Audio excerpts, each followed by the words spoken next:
자, 그럼 정치팀 이기주 기자와 향후 전국 전망해 보겠습니다. 자, 이 기자 먼저 민주당 얘기인데요. 민주당 박찬대 권한대행이 원내대표 임기가 곧 끝나잖아요. 그러면 민주당도 이제 이재명 대통령과 발맞출 새 지도부가 들어서는 건가요? 네, 오늘부터 이제 민주당이 여당이 됐잖아요. 여당의 네. 새 지도부가 곧 짜여지게 됩니다. 먼저 전당대회가 8월로 예정이 돼 있는데요. 8월이요? 거기서 네. 새 당대표가 선출이 됩니다. 네. 이재명 대통령이 전 당대표였는데 그 후임이 이제 선출이 되는 거죠. 네. 이번에 선출되는 당대표는 내년 6월 지방선거 공천권을 행사할 수 있기 때문에 권한이 아주 막강하다고 볼 수가 있겠습니다. 네. 후보군으로는 정청래, 박찬대, 김경수 이런 이름들이 거론이 되고 네. 있는데요.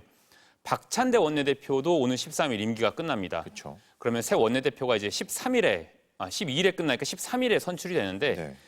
이재명 정부 출범 이후에 원내 사령탑은 처음 이제 선출이 되는 거기 때문에 손발이 잘 맞는 사람, 국정 운영에 힘을 실어줄 수 있는 사람이 거론이 되고 있는데요. 네. 친명계 인사들 위주로 거론되고 있습니다. 서영교, 조승래, 김병기, 김성환 이런 의원들 이름이 거론이 되고 있는데요.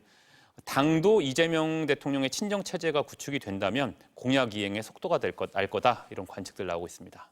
이 새 원내대표 선출은 정말 얼마 안 남았네요. 자, 근데 대선에서 패배한 국민의힘 문제인데요. 자, 상황이 어떻습니까? 아까 뭐 김문수 후보 얘기하는 거 보니까 새벽에 승복했는데 오늘 하는 얘기 보니까 이게 당장 혼란이 불가피할 걸로 보이는데요. 예, 분위기가 좀 복잡해 보이죠. 네. 국민의힘은 뭐 진통이 좀 불가피한 상황입니다. 대선에 좀 크게 졌기 때문이죠. 네. 김용태 비대위원장 임기가 일단 오늘 30일에 끝납니다. 아, 금방 끝나는군요. 네, 보궐 비대위원장이었기 때문에 임기가 네. 금방 끝나고요. 네. 임기가 연장이 안 된다. 그러면 차기 당대표를 뽑는 전당대회를 국민의힘도 치러야 합니다. 네. 그럼 그 전당대회에서 뽑히는 당대표는 역시 내년 6월 지방선거 아하. 공천권을 행사할 수 있기 때문에 권한이 막강하고 네. 그만큼 경쟁이 치열해질 것으로 보입니다. 네. 대선 기간에 저희가 들어본 얘기 보면 국민의힘은 대권이 아니라 당권 싸움을 하고 있는 거 아니냐 이런 그렇죠. 얘기들 많이 나왔잖아요. 네. 그러다 보니까 전당대회가 열리더라도 뭐 한동훈, 나경원, 윤상현, 안철수 이런 경선에 나왔던 사람들이 다시 당대표 출사표를 던질 가능성이 있고요. 네. 경선이 재탕될 가능성이 있습니다. 여기에다가 지금 사퇴 압박을 강하게 받고 있는 권성동 원내대표도 나설 수 있고요. 또 이번에 41% 득표율로 나름대로 건재함을 과시한 평가를 받고 있는 김문수 후보가 네. 다시 당권 도전을 할 수도 있는 상황인데요. 그렇다면 계파 갈등이 상당히 복잡해지는 상황이 될 수 있습니다. 과거에도 정치권에서 보면 상대편이랑 싸우는 것보다 원래 자기들끼리 싸우는 게 되게 무서운 편이잖아요. 자, 아까 계속 지방선거 공천권 얘기를 했는데 대선도 끝나고 근데 아직 그래도 1년 남았는데 지방선거로 이 정치권의 시선이 옮겨가는 건가요? 그런 분위기로 감지가 됩니다. 네. 공교롭게도 내년 지방선거 날짜도 6월 3일이에요. 그렇군요. 그러니까 딱 1년 뒤에 지방선거가 치러지게 되는 건데요. 벌써부터 지방선거 분위기가 좀 달아오르고 있습니다.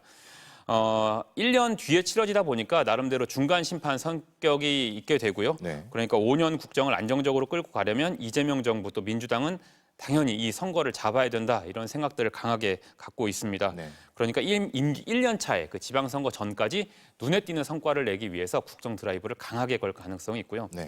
반면 중앙정부도 입법부까지도 다수를 빼앗긴 국민의힘은 지방선거는 이겨야 된다 이런 분위기가 있습니다. 그래서 견제론을 부각시킬 가능성이 높고요. 관건은 지방선거를 앞두고 국민의힘 또 개혁신당 이런 보수 진영이 얼마나 빨리 전열을 재정비하느냐가 될 것 같은데요. 앞으로 1년의 민심 향배가 어떻게 흘러갈지는 이재명 정부가 어떻게 하느냐, 어떤 성과를 내느냐에 따라 달려있다 이렇게 볼 수 있겠습니다. 지방선거의 성과는 이재명 정부가 어떻게 하느냐에 따라 달라질 텐데 그렇다고 해서 야당 안의 움직임을 이재명 정부의 성과가 어떻게 할 수는 없을 것 같네요. 그렇죠. 네, 정치팀 이기주 기자 잘 들었습니다.